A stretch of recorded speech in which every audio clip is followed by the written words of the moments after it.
bamwita Kinaman, bamwita Daddy, bamwita amazina menshi agiye atandukanye, nk'uko nawe ushobora kuba umuzi ku mazina menshi, dore ko yagiye akina role nyinshi zigiye zitandukanye, ariko inyinshi yagiye akina ari umuntu utagira imikino, ari umuntu uba urakaye cyane. Uyu rero nk'uko mubizi, nk'uko mumuzi muri filime nyarwanda zigiye zitandukanye, dore ko akurikirana na benshi bagiye batandukanye hano mu Rwanda.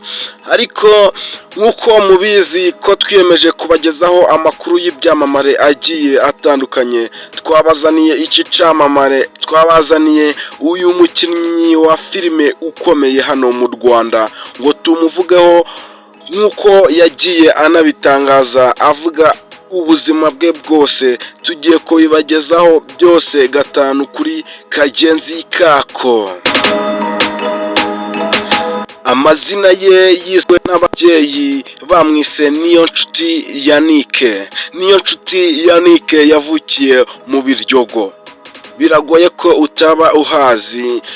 Nk'uko rero mwamumenyereye mu filime agiye atandukanye ukabona arakaye, uyu rero Kinaman cyangwa se Niyonshuti Yannick nk'uko agenda abyitangariza, avuga ko yanyuze mu buzima butoroshe habe namba.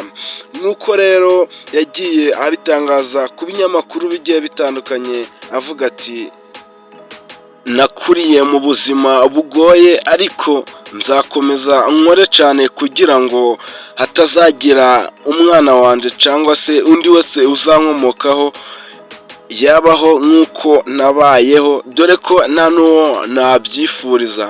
Ariko uyu Kinaman cyangwa se Niyonshuti Yannick yagiye avuga ati ubuzima bwanje uburyo bwatangiye, ubu nshobora kuba mvuga ati iyi niyo shingiro y'ubuzima bwanjye, cyangwa se iki nicyo kintu cyamaye ubuzima buhamye.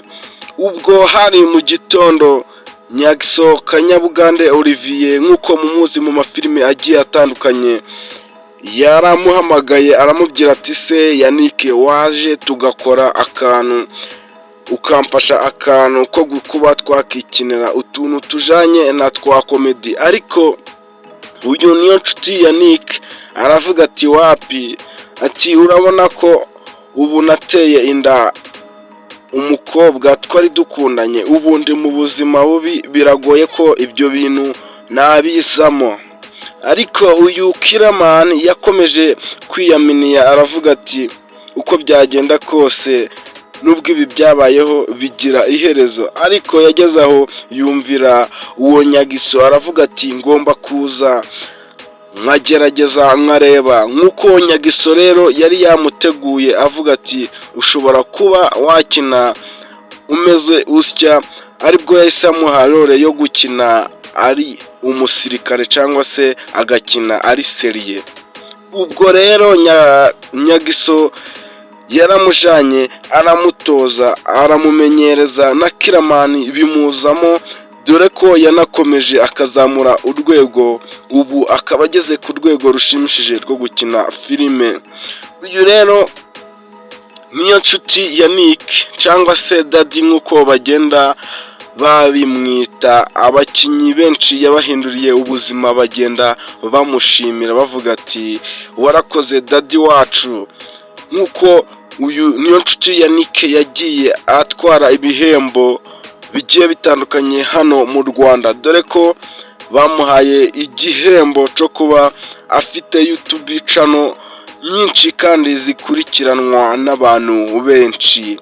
Ariko uyu Niyonshuti Yannick amakuru agenda amuvugwaho muri iyi minsi, bagenda bavuga ati Niyonshuti Yannick yarakenye, ati byatewe n'uko yagiye muri Illuminati, rero akaba yarabivuyemo, bityo bigatuma byaba intandaro yo kuba yahura ubukene. Ariko uyu Niyonshuti Yannick abihakana abyivuye inyuma, avuga ati ibyo bintu muri kubesha, muri kumbeshera, kuko ibyo bintu sinigeze mbijamo.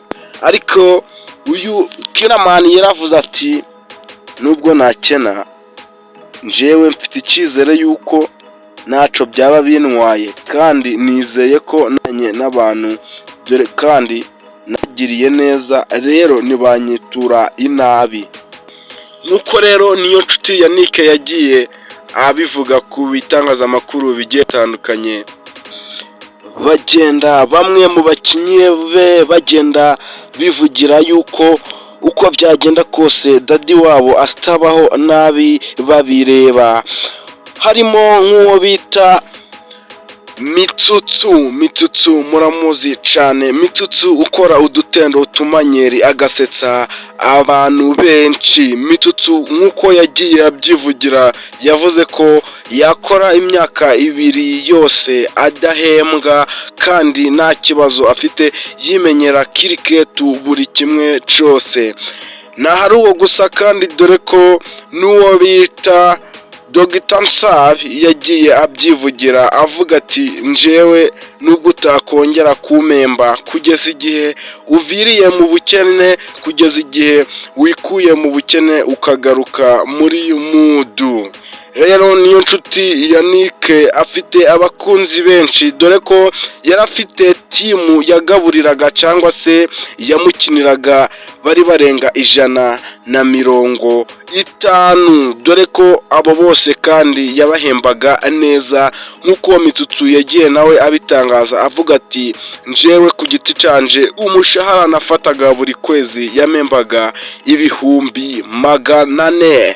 urukumva ko ari amafaranga menshi agiye atandukanye menshi cyane, ibaze noneho ubariye kuri buri muntu ni amafaranga menshi cyane. Ariko uyu Kiramani nk'uko n'abandi benshi bagiye babivuga, bagiye banavuga ati Illuminati ishobora kuba ari mu bintu by'intandaro bishobora kuba byaramukozeho bityo akaba yanakena, ariko nawe akagenda avuga ati reka ibintu nk'ibyo bitajanye cyangwa se bitanyuze mu mucyo simbikunda, rero ibyo sinabyishoramo.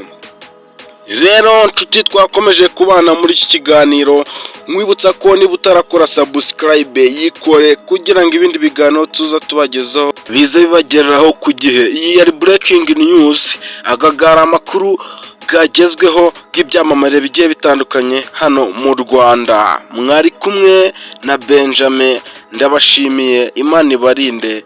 Ciao ciao.